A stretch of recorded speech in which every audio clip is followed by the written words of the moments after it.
Journey to our party is a great example of how we, the Scottish Conservatives, are winning people over from the SNP right across the country. By standing up for their values, ending the divisive debate around independence and taking Scotland forward. Lisa, it's shocking to hear about the abuse you and your family have faced, but I'm so glad that you feel welcome and supported here in your natural home, the Scottish Conservatives. Conference, I also want to start my speech with us all giving a massive round of applause to our newest Scottish Conservative councillor, John Bathgate. Just beat the SNP in Jedburgh, but by winning, by a whopping 58% of the vote, we knocked them out of the park. John, well done. It's a great achievement for John as our newest elected member, and of course John Lamont, Rachel Hamilton, Ewan Jardine and the rest of the team that secured such a great result. And it's not just in the borders. In January, Thomas Heald won in Dunblane, and before that, Alan Lamont beat the SNP in Girvan. Right across Scotland, the Scottish Conservatives are taking the fight to the SNP, and we are winning. When we come together as one Scottish Conservative team, when we get out on the doorstep, we can win, and these results prove that. We need to take the same campaigning spirit into this year's general election. Now, the Scottish Conservatives have defied the odds before, and we will do so again this year. And we're facing an SNP that's on its knees, that is the weakest it's been in a decade. And we have some outstanding candidates, like Kathleen Robertson, who I hope and expect to be my local MP in Moray West, Nairn and Strathspey. Stephen Kerr, who, having worked with him on the green benches at Westminster and in Holyrood just now, I know will be the most passionate and committed campaigner for Angus and Perthshire Glens, who I've campaigned with all over the Gordon and Buchan seat and is eager to start to work for the people and the communities that have been failed by the SNP.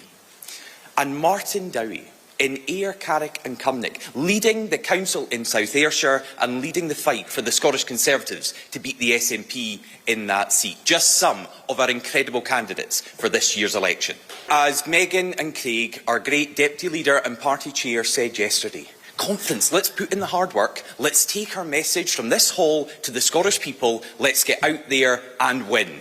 Conference, it's great to be back here in Aberdeen, in the beating heart of our nation's economy. Now, I believe that Aberdeen is Scotland's most important city. And no, that's not just because I was born here 11 crucial minutes before my twin sister, but because for decades, this city and the region that surrounds it has been and continues to be Europe's oil and gas capital. The centre of an industry that supports over 100,000 Scottish jobs and contributed almost a tenth of the funding for our public services last year.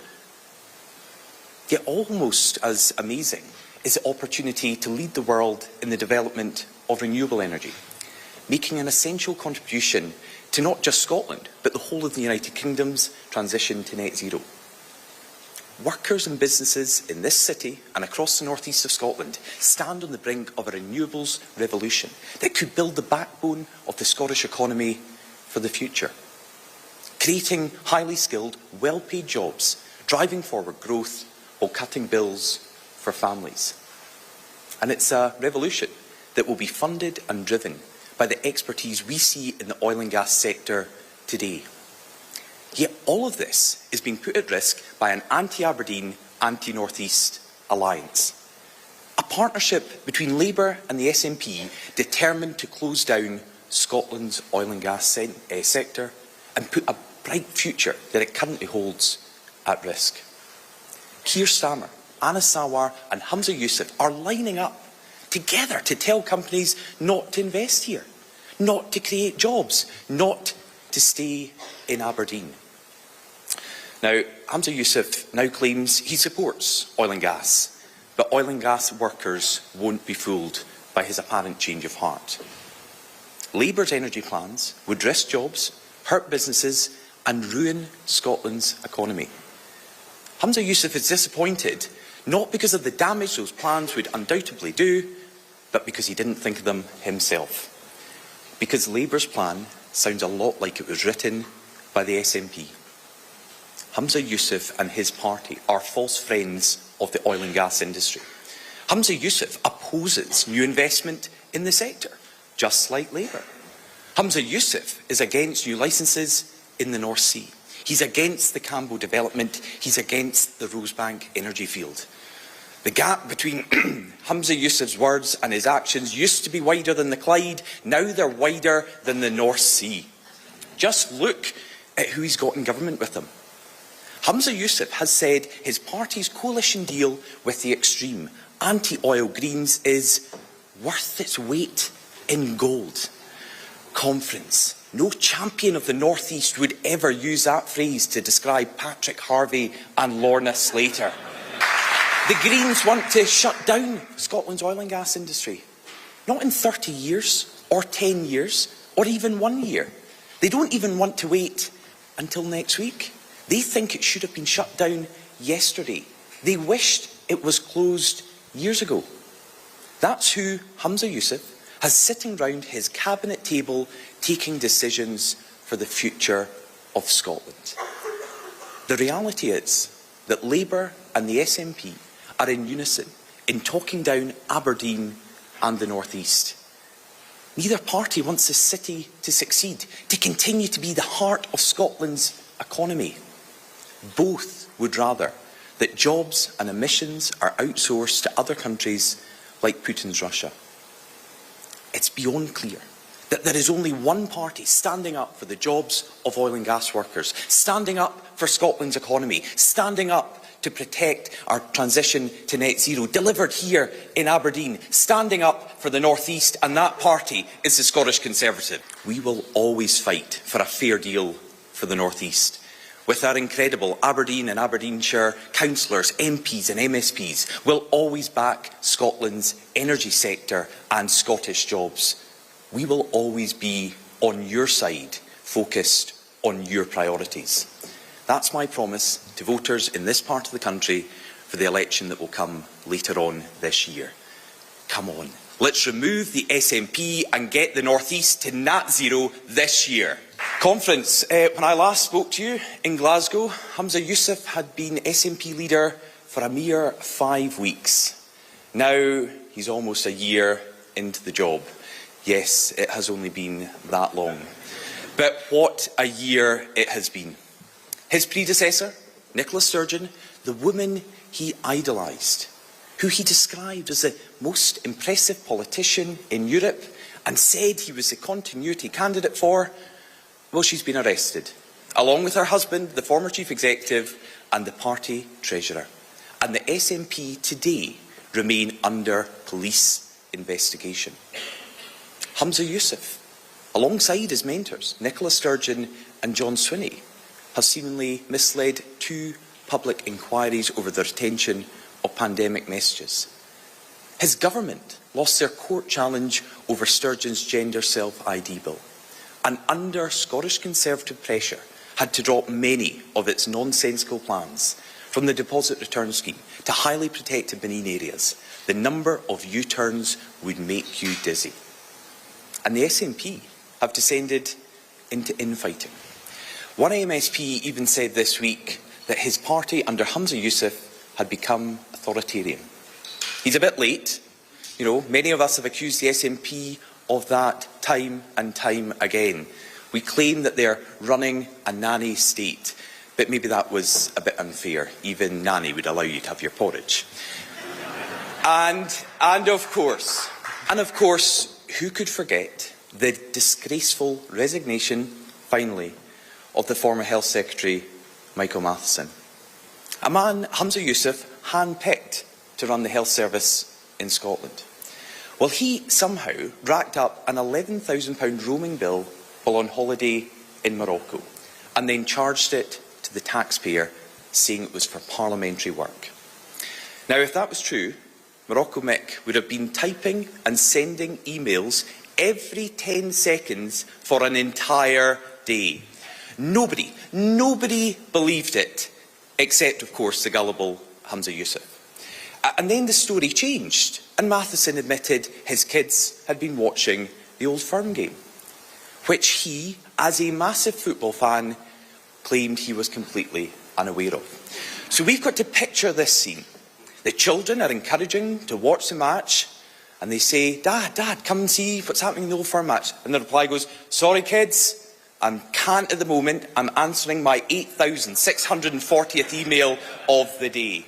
Again, no one believed this except for Humza Yousaf. And instead of sacking his health minister for blatantly lying, he stood by his mate until the bitter end, believing every single new version of the story. It was lie after lie after lie. And in the process, Humza Yousaf burned any credibility he had. Humza Yousaf is not just failing and gaffe-prone. He lacks any principle and backbone.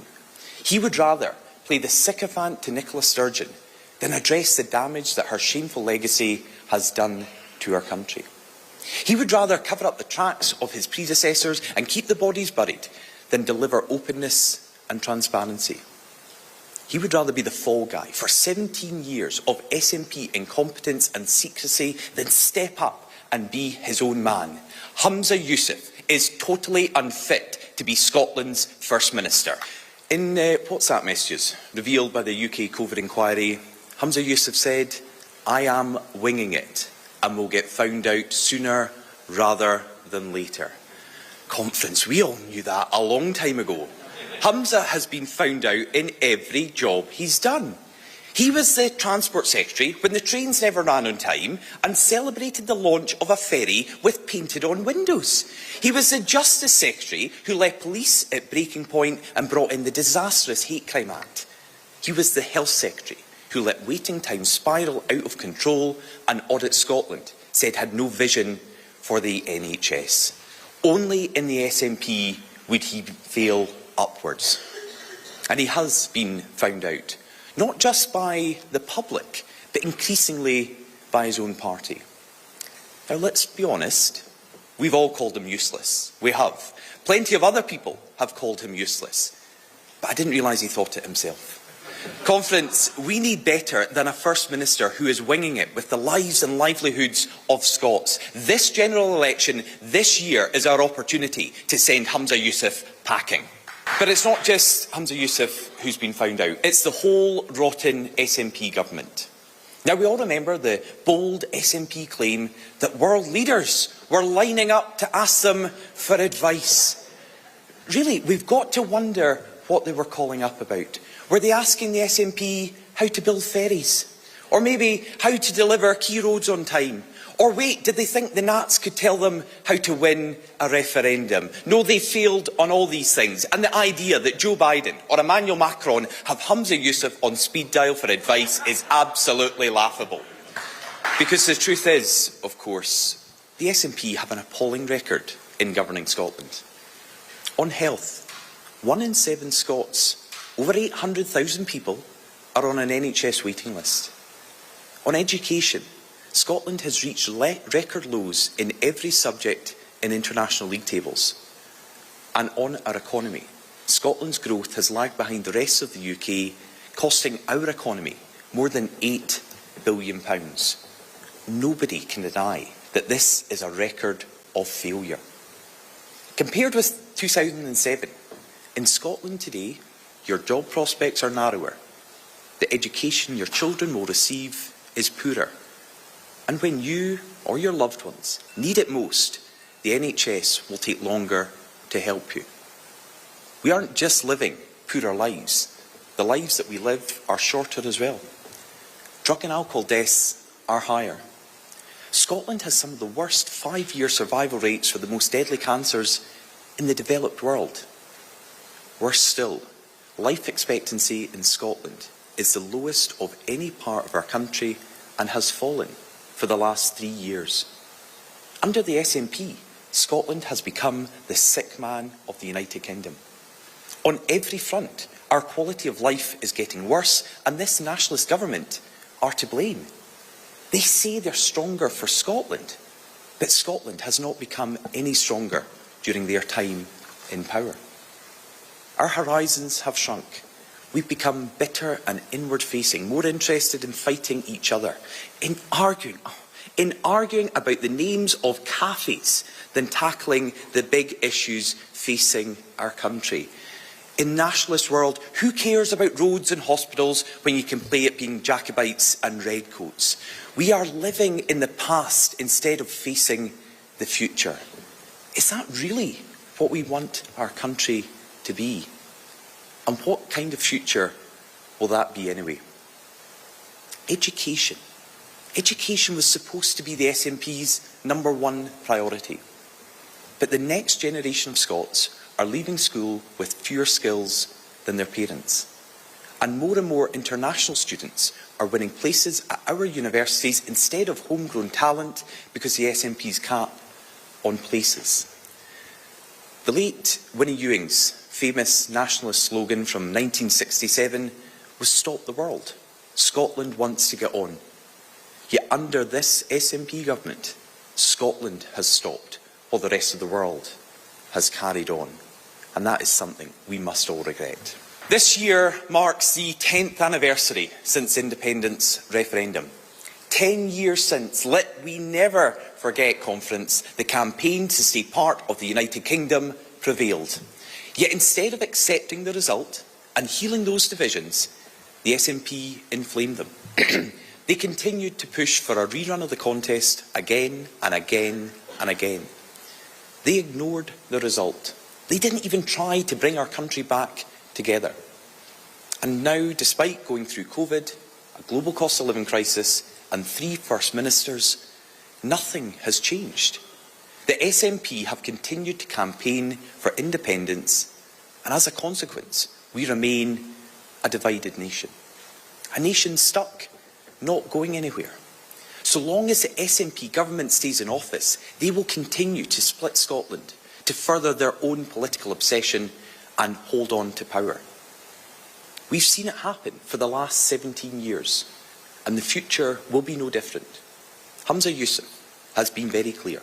Independence will be page 1, line 1 of his party's manifesto. Not our roads, or our economy, or our schools, or our hospitals. Independence. That's his top priority.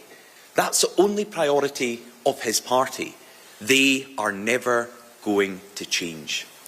The only way that our nation gets its future back is for Scotland to rise up and be that united nation again, and that can only happen if we take Scotland forward. We can only do that if the SNP are removed from our politics, removed at all levels, in every election. We beat their candidates, we kick out their councillors, their MSPs, their MPs, and we reject their independence campaign every single time. And conference, we know in this hall that in so many parts of Scotland, the only party that can take Scotland forward is the Scottish Conservatives. And that work starts with this year's general election. Because we have a golden opportunity, an opportunity to deliver a fatal blow to the SNP government and to their independence cause. Like all of you, I've been knocking on doors in every part of Scotland for years. But I've noticed a change in the conversations that I've been having, and I know you have too. More and more people are looking beyond previous party loyalties. More than anything else, they want the local nationalist MP booted out and for Humza Yousaf's government to be put on notice. They know that Scotland can't move on, that their priorities will continue to be ignored until that happens. Humza Yousaf has said he wants the next election to be all about independence, that every single SNP MP elected will contribute to his government's mandate for separation. Well, let's seize this opportunity to bury his obsession for good. Let's come together and beat his candidates. Humza Yousaf has said he wants a Tory-free Scotland. In fact, he's staked what little reputation he has left on it. Well, I have an unfortunate dose of reality for him. That ain't gonna happen. If Nicola Sturgeon couldn't manage it at the peak of her powers, then the continuity understudy is going to flop, and he's going to flop hard. We saw her off, and we will see Humza Yousaf off too. In 2014, we campaigned as part of Better Together to beat the nationalists and keep our country united. We won, and let us never forget that. Let us never forget that when we come together, when the pro-UK majority unites, we can beat the SNP. 10 years ago, we showed that could happen. But then we made a mistake. We got complacent when the SNP were down, but not out. A decade on from that referendum, we must not make the same mistake again. Yes, the SNP look weak now, but they will pick themselves back up. If pro-UK voters want to kick the nationalists out, then they need to once again unite behind the Scottish Conservatives. Even the SNP say that in most seats across Scotland, they are contests between the nationalists and us.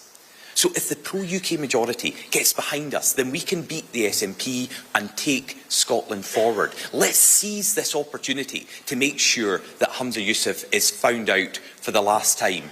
Because conference, the winging it First Minister is already on his last legs. His days in office are numbered. Doubts are growing. Not just across the country, as we hear on a daily basis, but within his own party as well. Even the SNP are starting to realise that Humza Yousaf is a dud. Now, we already got rid of Nicola Sturgeon. Let's use this general election to shove Humza Yousaf out of the door. We will do that. We will do that if the pro-UK majority unites and votes together in the key seats where it's a straight fight between the Scottish Conservatives and the SNP. We can beat them up and down the country. We can make sure it's not only a bad night for the SNP, but a terrible night for Humza Yousaf. If we come together in those crucial SNP Scottish Conservative contests, it won't be a camper van that Humza Yousaf needs, it will be a removal van. And let's just make sure that unlike last time, he has got insurance, or we'll have another SNP leader under police investigation. Conference, let's convince the pro-UK anti-SNP majority to get behind the Scottish Conservatives. Let's rip up Humza Yousaf's independence plan and together take Scotland forward to a better future.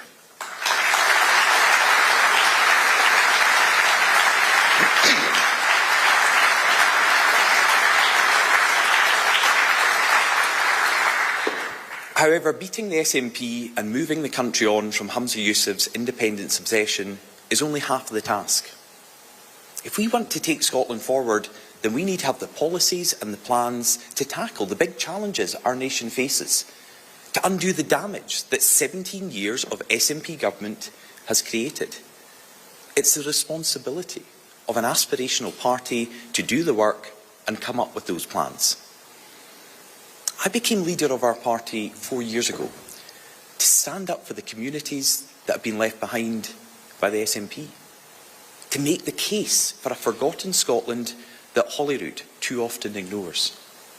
Whether it's rural and island communities seeking lifeline services at risk of closure, people and businesses failed by broken promises on transport, workers and their families considering their future in a high-tax Scotland, victims let down by a justice system on the side of criminals, or some of our most vulnerable people unable to access the vital help they need. As leader of the Scottish Conservatives, I will always be on your side, campaigning on the issues that matter to you. That's why I'm in this job, to be the champion for the people who too often feel voiceless in the Scottish Parliament, to challenge the Holyrood consensus on their behalf and tackle the real issues that they face. That's why over the past year I've launched our party's plans to grow the economy and restore our NHS, ensuring that on the two biggest priorities for voters across Scotland, we have a clear prospectus. And it's also why at this conference we've showcased our 5 key promises for the general election. While the SNP has independence on page 1 of its manifesto, it will be our 5 key priorities on page 1 of the Scottish Conservative manifesto. And they start with repairing and upgrading roads right across Scotland. Living in Murray, where I am very proud to stay, and I mention it quite a few times. But living in Moray, I travel to the Scottish Parliament every week, and I use Scotland's most dangerous road, the A9. Since 2009, over 100 people have lost their lives simply travelling along this route. Yet the SNP announced last year, on the 20th of December, that they were a decade behind schedule in upgrading this vital road. I cannot imagine a worse Christmas present for Perthshire and the north of Scotland, or a better representation of how those communities, those in forgotten Scotland, are treated as second-class citizens by successive Glasgow-based SNP leaders. We in the North East know that if the A9 or the A96 were called the M8, they would have been upgraded years ago. Yet it isn't just the roads from Perth to Inverness and Inverness to Aberdeen. Every part of Scotland has its own road that this SNP government promised to upgrade and year after year fails to deliver on. Or a local route riddled with potholes that is a consequence of years of underfunding for local government. That's why the Scottish Conservatives would make upgrading the road network our top infrastructure priority. With Douglas Lumsden and Graham Simpson leading our transport team, we will deliver on the SNP's broken promises to upgrade the A9, the A96, the A83, the A75, the A77 and so many other crucial routes. And we will give local councils the fair funding they need to plug the potholes. While the SNP Green government tax workers just for parking their cars, the Scottish Conservatives will stand up for drivers. Yet it's not just on the roads that the SNP have delayed investment. We know that all NHS building upgrades have now been delayed for at least 2 years. Well, since 2012, 86 local health facilities have been closed, many in rural communities.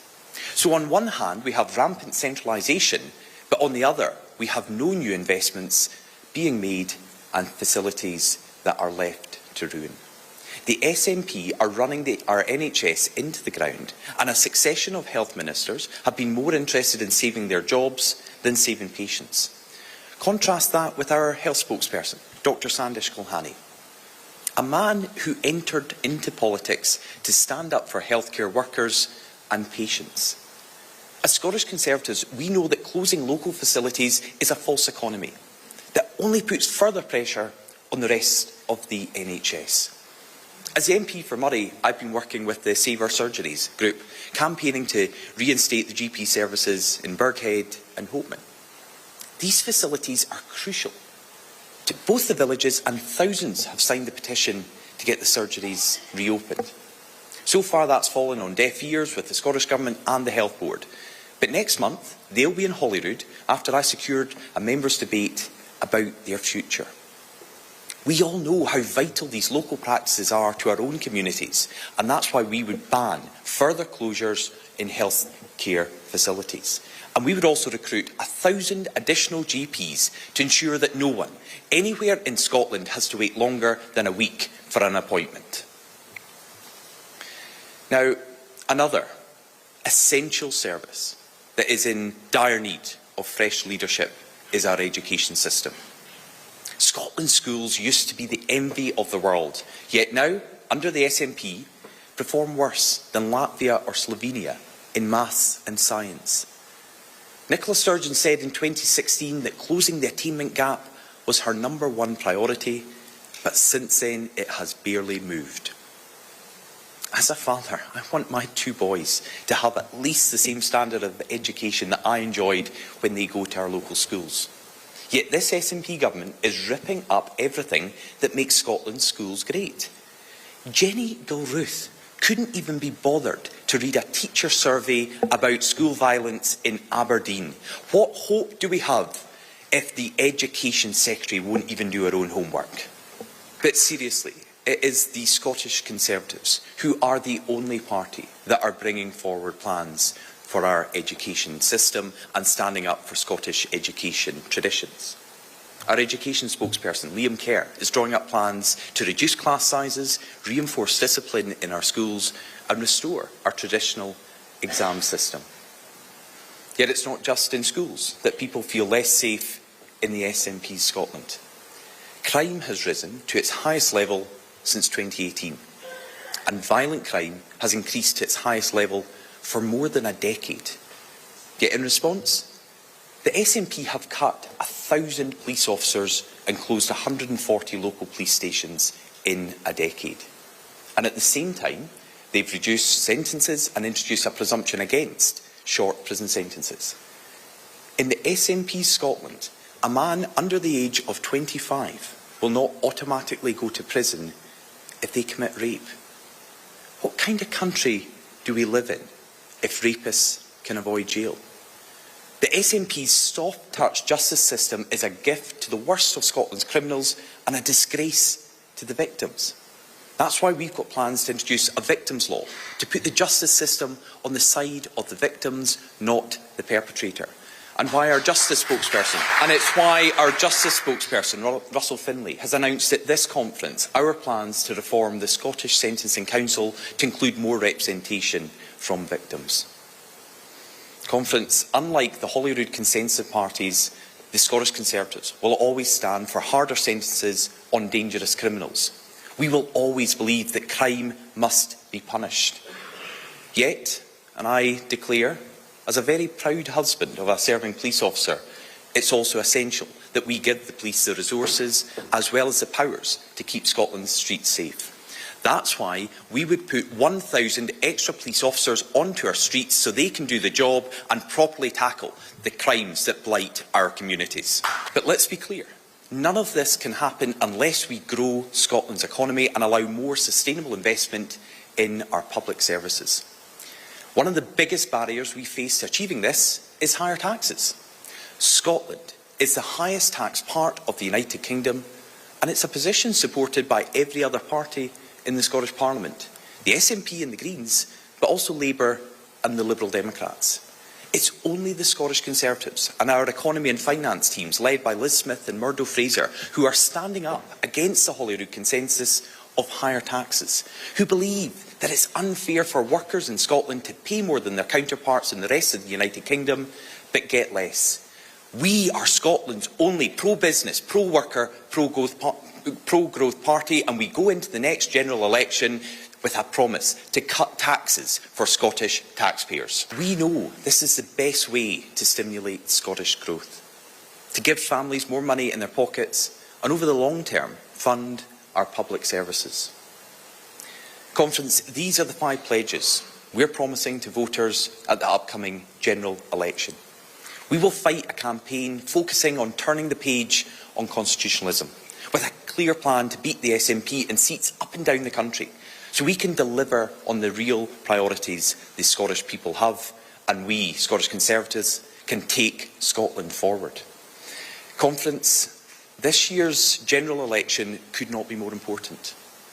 This election is about our future as a nation, a battle for the soul of Scotland.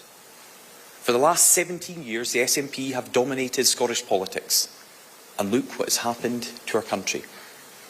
We've become poorer, smaller, a more divided country than when the Nationalists took office. I mentioned earlier that the SNP have failed oil and gas workers, but that's not the only group they've let down. They've failed our children, they've failed our patients, they've failed our workers, they've failed our victims, they've failed our communities. They deserve to pay the price for failing Scotland for the last 17 years. This year, with the SNP divided and a hamstrung Humza Yousaf, we have been given a golden opportunity to do that. He has said he wants the wipeout of the Scottish Conservatives at this election. Well, instead, let's kick out his candidates up and down the country. Let's give Useless his P45 and put his nationalist government on notice. We can take Scotland forward and focus on the issues that really matter, like repairing our roads, ending long NHS waits, restoring our schools, making Scotland safer and cutting tax. All of these are the real priorities of the Scottish people, not separation. But that can only happen if pro-UK, anti-SNP voters unite behind the Scottish Conservatives in seats across the country. If Humza Yousaf wins in those seats, then that will only strengthen his position and embolden his party to campaign even more on independence. and a vote for any other party is just a waste. Use us as your vehicle to make the SNP pay for years of distraction and neglect. Let's beat them together, just like we did 10 years ago. Let's show Humza Yousaf the door. Let's bring down the curtain on the SNP Scotland, on a decade of division, and let's take Scotland forward to a better future together.